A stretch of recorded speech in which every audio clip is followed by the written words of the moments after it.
네. 자, 요것도 좀 여쭤보겠습니다. 지금 56분 지나고 있는데요. 한국갤럽하고 한국복지신문이 26일, 27일 양일간 여론조사를 했는데 더불어민주당 이원택 후보가 46, 김관영 후보가 38을 기록을 했습니다. 근데 일부 조사에서는 또 김관영 후보가 앞서는 조사도 있어요. 계속 앞섰죠 사실. 그러니까 종합을 좀 해보면 그리고 또 오늘 아침에 이제 김관영 무소속 그 전북지사 후보가 MBC 라디오에 출연을 해서 뭐 얘기 되풀이 반복하고 있습니다. 뭐 본인이 당선되면 정청래 더불어민주당 대표는 그만둬야 될 거다 이렇게 으름장을 놓고 있어요. 이 전북지사 선거 상황은 어떻게 봐야 됩니까?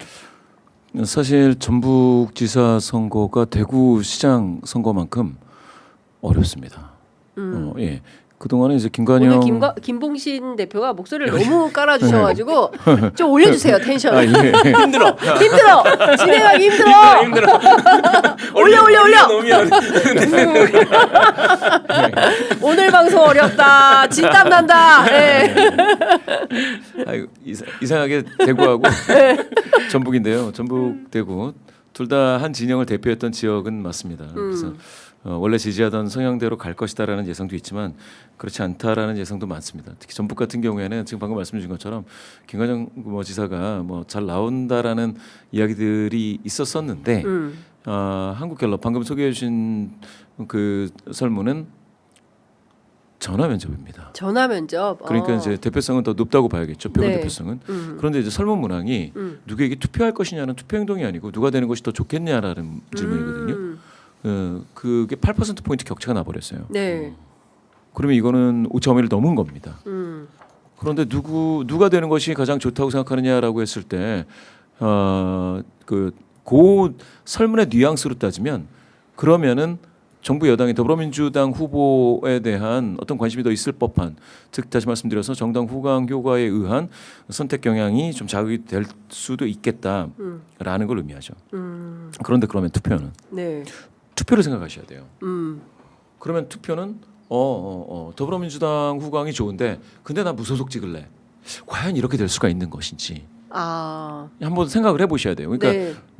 그 한국갤럽의 설문 문항이 약간 투표 행동을 예측하기에 쉽지 않게 설문이 됐다고 하지만 지금까지 문제는 없었거든요. 네. 예측의 어떤 자료로 사용하는데 그랬을 때 그러면 무엇이냐?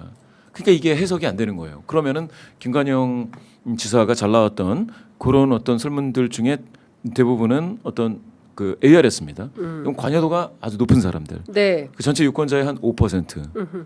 많으면 한 6, 7%. 되게 적죠. 네. 근데 이분들은 응징 투표, 분노 투표, 앵그리 보터 네. 이런 분들이 많을 수가 있죠. 그런데 적어요. 그 규모가 많지는 않아요. 그런데 밑에 두툼하게 잡히는 전화 면접 조사에선 그러면 이원택이 되는 게 더 좋겠다라는 거는 여러 가지를 봐야죠. 그러면 만약에 지금 이게 뭐 의혹인지 어떻게 될지는 잘 모르겠습니다만 그 민주당 중앙당에서는 이게 선거법 위반이 되기 때문에 재선거 사유다라고 얘기를 하지 않습니까? 그렇죠. 그러면 최악의 경우에 재선거가 되는데 네. 그러면은 재선거가 되면 이번에 재선거가 되는 광역은 그 단체장은 되게 비난을 받을 거예요. 왜냐하면 재선거가 잘못하면 2028년 총선하고 같이 이루어집니다. 네네. 그렇게 되면 그 가령 민주당 또는 국민의힘 이 후보의 귀책 사유로 인해서 그 지역에 재선거가 있는데 총선하고 같이 이루어진다. 총선에 엄청난 영향을 미쳐요. 근데 총선은 대선을 임박해서 치러지는 그렇죠. 총선일 수 있어요. 예. 그러면 이 총선에서 어떤 평가를 받느냐에 따라서 더불어민주당은 그 다음 정부를 다시 만들 수 있는 정권 재창출이 되느냐 안 되느냐. 국민의힘은 이거를 어떤 기회를 삼느냐. 그렇죠. 다시 대권을 도전할 수 있느냐 없느냐가 총선에서 결판이 나거든요. 네. 근데 거기에 엄청나게 불에다가 이제 기름을 끼얹는 게 재선거입니다. 네. 그랬을 때에 이 후보들에 대한 평가 판단이 달라질 수가 있어요. 그러면은 지금 이게 알 수가 없어요. 김관영이 앵그리 보터들의 힘을 이용해서 네. 이길 것이다 이런 주장도 있습니다. 이원택이 정당 후광을 얻고 이길 것이다 이런 주장도 있을 수가 있어요. 네. 이거 알 수가 없습니다. 그리고 전라북도는 원래 사람들이 되게 점잖은 사람들이에요. 이렇게 목소리 높이지 않고 네. 그런 어떤 조용하게 바라보는 그런 어떤 약간 좀 신사적인 사람 이런 분들이 있는데 이런 분들한테는 어떤 영향이 더 강하게 미쳐서 투표 행동으로 나갈 것인지 네. 사실 솔직히 이런 말씀드리면 또 저 싫어하시겠지만 모르겠어요. 아니 전라북도 오늘 너무 힘들어요. 아니 여론조사 전문가 불러놨더니 모르겠다만 3회창이야. 계속 모르겠다. 아니 너무 신중하셔가지고 또 JTBC랑 같이 이제 메타보이스가 그렇죠, 계약을 그렇죠. 맺고 있기 때문에 또 괜히 잘못 얘기하면 또 여러 가지로 요인이 있어서 오늘의 그 김봉신의 기조는 모르겠다. 모르겠다. 모르겠다. 네, 애청자 여러분 좀 양해 부탁드리겠습니다. 모호성. 네, 그렇지만 뭐 그 맥락에서 여러분들께서는 다 간파를 하실 거라고 생각을 합니다. 제가 이제 그 현장에서 만난 시민분들께서는 민주주의와 평화 이런 거 얘기할 때 정말 눈물을 흘리세요. 그리고 또 두 가지 요소가 있는데 검찰 개혁 얘기하실 때 울컥울컥 하시는 분들이 계십니다. 왜냐하면 우리가 이제 노무현 대통령을 그렇게 잃고 또 수많은 검찰로 이 정치 검찰로 인해서 희생된 정치인들이 뭐 굉장히 많이 있기 때문에 그 부분에 대해서는 막 울컥울컥 하시는 분들이 있어요. 그리고 또 제가 여쭤보고 싶은 건데 이재명 대통령 오늘 그 X에 또 글을 올려서 망국적인 부동산 불로소득 공화국을 반드시 탈출시키겠다라는 강력한 메시지를 올렸습니다. 부동산 불법 투기 탈세 이제는 안 된다.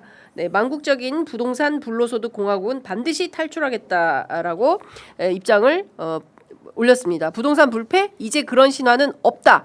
부동산 정상화 역시 피할 수 없는 시대적 흐름이자 반드시 해야 할 국가 핵심 과제다라고 명토 박아서 설명을 했습니다. 사실 5월 9일 이후에 부동산 그 양도세 중과 폐지 문제로 굉장히 의심을 많이 했는데 힘있게 밀어가고 있거든요. 자, 이번 서울 선거에서 부동산 의제가 그렇게 뜨질 못했어요. 그렇죠. 네. 이런 오늘의 X의 내용이 이번 선거에 본투표에 어떤 방식으로 반영이 될까 어떻게 전망하십니까? 저는 뭐 오랫동안 그 유지해왔던 대통령의 큰 철학이다. 네. 이게 저는 이게 부동산에 초점을 맞추면 안 되고 이 코스피가 8,800, 뭐 9,000, 만 이렇게 그러니까요. 얘기되는 건 뭐냐면 네. 이런 부동산 정책의 영향일 수도 있다라는 거죠. 그러니까 이제 돈의 흐름을 좀 더 생산적인 방향으로 돌려놓겠다. 네. 그러니까 부동산에 묶여 있는 돈이라는 것은 뭔가 생산적인 돈이라기보다는 네. 그런 게 멈춰 있는 돈인 거잖아요. 그러기보다는 좀 이 돈이 그 건설적이고 의미 있는 기업에 들어가서 네. 이게 재투자되고 이것이 다시 뭔가 새로운 부를 창출해내는 이런 과정으로 만들겠다는 연장선이다라고 네. 봐야 된다고 생각하고요. 저는 대통령의 이 등장 자체가 원래도 프레임이 대통령 선거장 6월 3일이 대통령 당선일이잖아 또. 그렇죠. 6월 4일. 예, 6월 3일 투표하지 않았나요? 예, 맞아요. 6월 3일 투표일이었는데 아무튼 대통령이 당선됐던 그날에 지방선거가 있다라는 거는 어떻게 보면 대통령의 1년에 대한 평가다. 네. 그러니까 예를 들면 OECD를 하는 성장률 1등 그리고 이런 주가 그리고 어찌됐든 수출 이런 것들을 폭넓게 봤을 때 잘한다 생각하면 여당 후보에 힘을 실어주는 거고 이게 성적을 매기는 거죠. 그렇습니다. 그러니까 예를 들면 투표라는 게 그런 거잖아요. 어찌든 민주주의의 투표라는 건 성적을 매기는 거예요. 누군가에게. 그러니까 이번에 박근혜도 성적표를 받는 거고 이명박도 성적표를 받는 거고 이재명 대통령도 성적표를 받는 거예요. 그렇습니다. 이제 등장함으로써 그러니까 등장을 안 했으면 성적표가 얼마인지 모르지만 이번에 등장함으로써 본인들의 이제 진짜 말 그대로 네. 뭐 투표 선거에 뭔 여황인지 이런 것들에 대해서 평가를 받는 건데 네. 아무튼 여러분들이 냉정하게 평가를 해주셔야 할 것 같아요. 네. 그래서 대통령이 계속해서 이제 X에 투표해야 된다. 투표하지 않으면 우리보다 더 낮은 어리석은 사람들에게 지배를 당하는 거다라고 네. 얘기하는 것처럼 맞습니다. 저는 반드시 투표를 해서 예. 대통령에게 일종의 메시지를 줘야 된다. 잘하고 있으면 잘하고 있다. 네. 아니면 못하고 있으면 못하고 있다. 평가를 메시지, 해주시라. 평가를 해주셔야 된다. 네, 알겠습니다. 자, 정청래 대표가 감옥 3인방, 이명박, 박근혜, 윤석열 이 감옥 3인방이 지금 이재명 대통령을 흔들고 있다. 네.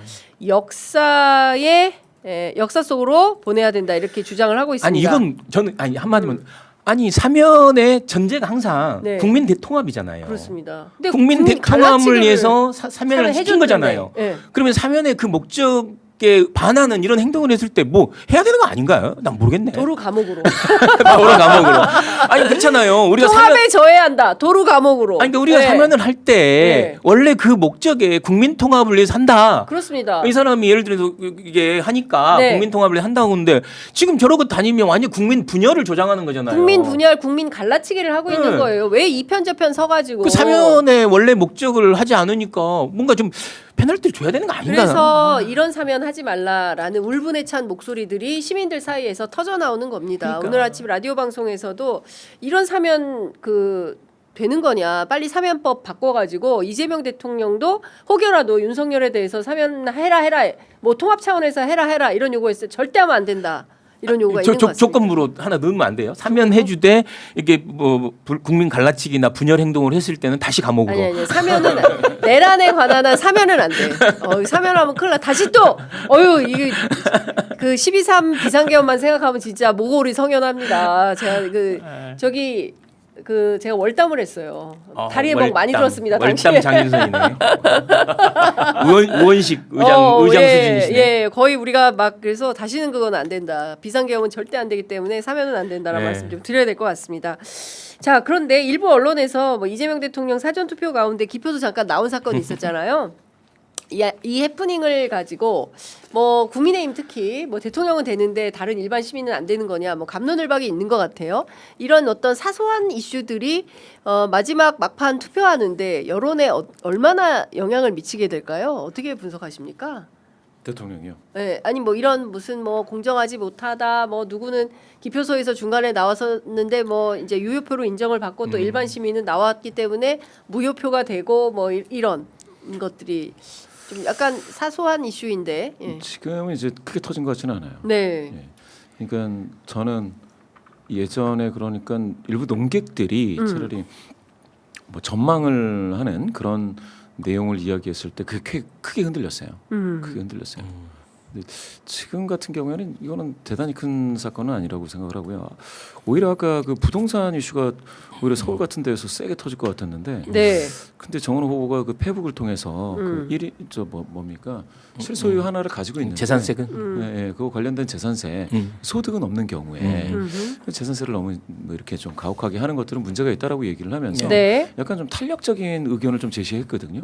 저는 그게 바로 이제 문재인 정부 시절에 그와 같은 형태로 나타났던 그 문제 제기들에 대해서 미리 이제 그 정책적으로 내면서 네. 부동산 이슈가 서울에서 막 불타오르지 않은 이유가 됐다고 저는 생각을 합니다. 그렇게 되기 때문에 서울 말고는 부동산이 영향을 미치는 데가 많이 없습니다, 사실. 그 이유 중에 하나는 지역이 하도 안 좋아져가지고 지금 뭐 대구나 저 광주처럼 아주 큼지막한 광역들도 지금 다들 안 좋아지고 서울만 이게 막 그 부동산이 좋아졌지 않습니까? 근데 여기에 따른 그 부작용에 대해서 먼저 네. 이제 짚었다라는 점은 좀 생각을 해볼 일이에요. 네. 그 부동산 가령 5월달에 진짜 폭발할 줄 알았죠. 그렇죠. 근데 전혀 그런 상황이 아닙니다. 예. 그리고 뭐 대통령의 어떤 주장 중에서 부동산 관련된 주장은 제가 깜짝 놀랐습니다. 사실 뭐 대단히 이제 자신감이 있다. 이 얘기를 반영하는 거고 모든 정부 중에 부동산 정책에 대한 평가 지금 뭐 절대 평가 해보면 참 저 긍정 부정이 딱 붙어 있죠. 네. 그렇지만 이 정도 긍정률을 얻은 사람은 없다. 지금까지 전직 대통령 네, 네. 중에 네, 그렇게 되면 지금 부동산과 관련해서 굉장히 의지가 강하고 자기 집을 내다 팔 정도로 하여튼간에 네. 뭔가 정책 의지를 보여주고 있기 때문에 국민적인 어떤 일부 신뢰를 얻고 있는 것은 아닌가 하는 생각이 네. 듭니다. 자, 그리고 쌍방울 불법 수사 의혹과 관련해서 지금 조사를 받고 있는 박상용 검사 직무집행 정지가 됐다라는 소식이 들어와 있습니다. 어쨌든 저희들이 오늘 뭐 여러 가지 다양한 정치 현안들 짚어봤는데요. 다소 어수선하기도 하고, 네, 좀 텐션을 끌어올리느라고 목소리를 좀 높이기도 했는데 어떻게 들으셨는지 모르겠습니다. 이제 중요한 것은 이제 딱 하루 남았다. 그리고 하루만 지나면 본투표가 시작이 되고 자정 무렵이 되면 결과를 여러분들께서도 알게 되신다. 끝으로 당부 말씀 좀 듣고 싶은 게 있어요. 이번 선거로 너무 뭐 이렇게 과열되는 지역들, 특히 이제 평택을 오늘 뭐 여쭤보진 않았는데요.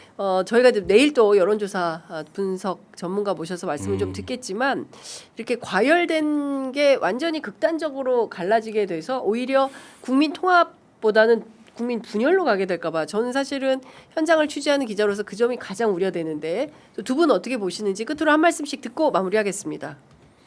예, 평택을 같은 경우에는 이제 뭐 사전 투표율도 전국 평균보다 좀 낮은 것 같고요. 그렇게 됐을 때 이와 같은 파묘 대전, 정말 네거티브 대전이죠. 이게 사실은 그 두 분에 대해서 비교적 그 적정한 수준에서의 호감을 가지고 있는 그 유권자분들에게까지도 굉장히 좀 뭐라 그럴까요? 혐오 정서를 좀 전이시키고 있어서 지금 이게 투표 의욕 자체를 좀 떨어뜨리고 있다. 그렇게 봤을 때 유이동 후보의 그 당선 가능성이 높아지고 있다고 봐야 될 거예요. 유이동 후보의 당선 가능성이 높아지고 있습니까? 아니 그럴 수밖에 없죠. 왜냐하면 전국 평균 정도의 사전 투표율을 기록했어야 됐는데 그렇게 되지 못함으로 인해서 발생할 수 있는 그 베네핏 누구한테 돌아가겠느냐 이게 너무 뭐 삼청동에서 다 알 수 있는 그런 내용이기 때문에 제가 생각했을 때는 누군가 그런 얘기를 했는데 진영 내에서 이렇게 많이 나갈 것 같으면 좀 미리 나가서 서로 건전한 토론 좀 해보고 해라라는 말씀도 있었습니다. 저는 지금 이 상황은 더불어민주당 지지하시는 분들이 굉장히 두텁게 있는 지역이지 않습니까? 거기에서 상당한 선거와 지금 이렇게 대립 구도에 대한 어떤 회의적인 반응, 냉소적 반응 이런 것들이 일부 나타날 가능성이 있다라고 봅니다. 어떻게 보세요? 저는 유이동 어부지리 평택도 그렇고 전북도 그렇고 그 지역 안에서의 논란이 이게 민주주의의 공론의 수준을 벗어날 만큼의 막 엄청난 거냐 이걸 해석하는 옆에서의 사람들이 좀 공정한 잣대를 갖고 있지 않은 거 아니냐. 그러니까 이제 평택과 전북을 활용해서 자기의 정치적 입지나 자기의 이제 이후에 뭔가를 도모하려는 분들이 자꾸 이게 개입하는 과정에서 조금 이게 오해가 생기는 것 같아요. 그러니까 저는 이제 송영길 전 대표도 사실 저는 맞는 말을 했다고 보는 거거든요. 이제 민주당의 이제 어떻게 보면 그런 절차를 존중해서 평택의 민주당 후보를 지지한다라고 했으면 됐을 텐데 전라북도에서는 또 다른 기준을 얘기하는 거거든요. 그러니까 무소속 후보 김관영에 대해서 민주당 출신이니까 괜찮다 이런 식으로 또 마치 뭐 뭔가 김관영 지지처럼 느끼게 하는 거거든요. 그러니까 예를 들면 똑같은 잣대를 보면 전라북도도 민주당의 절차를 거쳐서 뽑힌 후보니 이원택 후보를 지지하고 평택에서도 김영남이 문제가 있을 수 있지만 그래도 우리가 절차적 정당성을 거쳐서 뽑힌 후보다 민주당은 민주당 후보를 지지해 이렇게 했으면 아무 문제가 없어요. 근데 전라북도에서는 기준이 뭐 민주당 후보가 아니고 평택에서는 또 민주당 후보니까 해야 된다고 그러고 이렇게 밖에서 이렇게 평론을 하는 사람들이 다른 잣대를 가지고 문제를 삼으면서 이걸 좀 약간 화력을 더 키우는 것 같아요. 그러니까 저는 이제는 평택 시민에게 전라북 도민에게 맡기자. 그러니까 밖에 있는 사람들의 얘기로 이것을 이제 저는 아무래도 모든 해석이라는 것은 각자의 이해에 맞춰서 또 해석이 되는 거잖아요. 지역의 이해가 아니고. 그러니까 지역의 이해를 존중하는 선택에 맡겨야 되지. 이걸 자꾸 다른 잣대를 가지고 그런데 그 잣대가 또 공정하지도 않으면 사람들을 더 분노하게 만드는 거거든요. 그래서 저는 모르겠어요. 유이동 뭐 어부지리까지 될까라는 생각은 하지만 3위 후보니까. 하지만 저는 뭐 우리 전문가가 또 얘기하니까 또 막 그럴 수 있겠다 생각도 막 드네요. 갑자기 제가 귀가 얇아갖고. 그러네요. 어쨌든 뭐 계속 모르겠다 하다가 또 이렇게 막판에 또 어부지리 평택은 또 완전히 어떻게 되는지 저희가 지켜보도록 하겠습니다. 아이고 무려 지금 11시 15분 지나고 있는데요. 두 분께서 아주 뜨거운 토론을 해주셔서 시간 가는지 모르고 재밌게 잘 들었습니다. 자 이제 말씀 주신 대로 선택은 국민의 몫입니다. 앞으로 진행되는 또 마지막 막판 유세 그리고 선거 상황 어떤지 저희 취재 편의점도 열심히 취재해서 보도하도록 하겠습니다. 두 분 말씀 잘 들었습니다. 고맙습니다. 네, 감사합니다.